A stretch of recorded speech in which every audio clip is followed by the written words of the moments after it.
Share మార్కెట్లో విజయం సాధించాలన్నారా? విజయవాడలోని విఎల్ ట్రేడింగ్ ఇన్స్టిట్యూట్తో ట్రేడింగ్ను ప్రొఫెషనల్గా నేర్చుకోండి. Online and offline classes available. Admissions open now.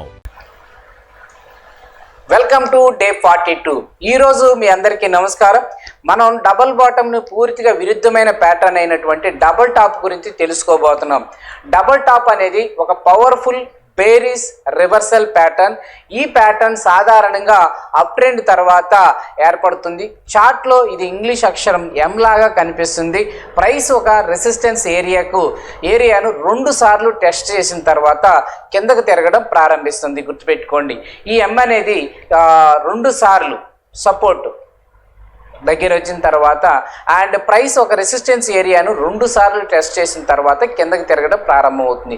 ఇది బయ్యర్స్ని బలహీనపడుతున్నారని మనం అర్థం చేసుకోవాలా, మరియు సెల్లర్స్ మార్కెట్పై కంట్రోల్ సాధిస్తున్నారని మనం అర్థం చేసుకోవాలా. అందుకే డబుల్ టాప్ను ట్రెండ్ రివర్సల్ స్ట్రాంగ్ వార్నింగ్ అనేది సిగ్నల్ ఇస్తుందని మనం తీసుకోవాలా. అండ్ ఈ ప్యాటర్న్ స్ట్రక్చర్ వచ్చేసరికి మొదట మార్కెట్ స్ట్రాంగ్ అప్ ట్రెండ్లో ఉంటుంది. అండ్ ప్రైస్ ఒక హైను ఏర్పరిచి ఫస్ట్ పీక్ని సృష్టిస్తుంది. ఆ తర్వాత ఒక పుల్ బ్యాక్ వస్తుంది. తర్వాత ప్రైస్ మళ్ళా పైకి వెళ్ళి అదే రెసిస్టెన్స్ ఏరియా వద్ద సెకండ్ పీక్ను ఏర్పరుస్తుంది. ఇలా ఆ 2 పీక్ల మధ్య ఉన్నటువంటి 2 పీక్స్ ఇక్కడ నేను ఏదైతే మీకు చూపిస్తాను 1, 2 ఉన్నాయో ఉన్న లో పాయింట్స్ని ఆ నెక్లైన్ని సపోర్ట్ అంటారండి. ప్రైస్ నెక్లైన్ సపోర్ట్ని బ్రేక్ చేసినప్పుడు ప్యాటర్న్ పూర్తిగా కన్ఫామ్ అవుతుంది. ఇదే డబుల్ టాప్ యొక్క పూర్తి స్ట్రక్చరు. గుర్తుపెట్టుకోండి. అండ్ దీని సైకాలజీ ఏంటి జాగ్రత్తగా చూడండి. దీని సైకాలజీ ఏంటి? ఫస్ట్ పీక్ సమయంలో బయ్యర్స్ చాలా స్ట్రాంగ్గా ఉంటారు అండ్ ప్రైస్ కొత్త హైను చేరుకుంటుంది.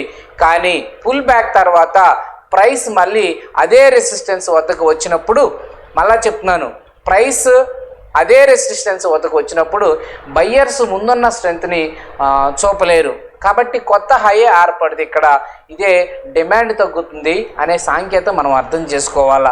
అదే సమయంలో సెల్లర్స్ అగ్రెసివ్గా మార్కెట్లోకి ఎంట్రీ అవుతారండి. సప్లై పెరుగుతుంది. చివరిగా నెక్లైన్ బ్రేక్ అయిన తర్వాత సెల్లర్స్ పూర్తిగా కంట్రోల్ తీసుకుంటారు. ఇదే బేరిష్ రివర్సల్ ప్రారంభం. గుర్తుపెట్టుకోండి, ట్రేడింగ్ స్ట్రాటజీలో ఏముంటుంది అంటే చాలామంది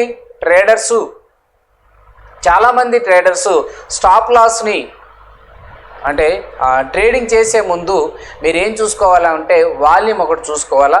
అప్పుడు మాత్రమే సెల్ ఎంట్రీ తీసుకోవడం మంచిది.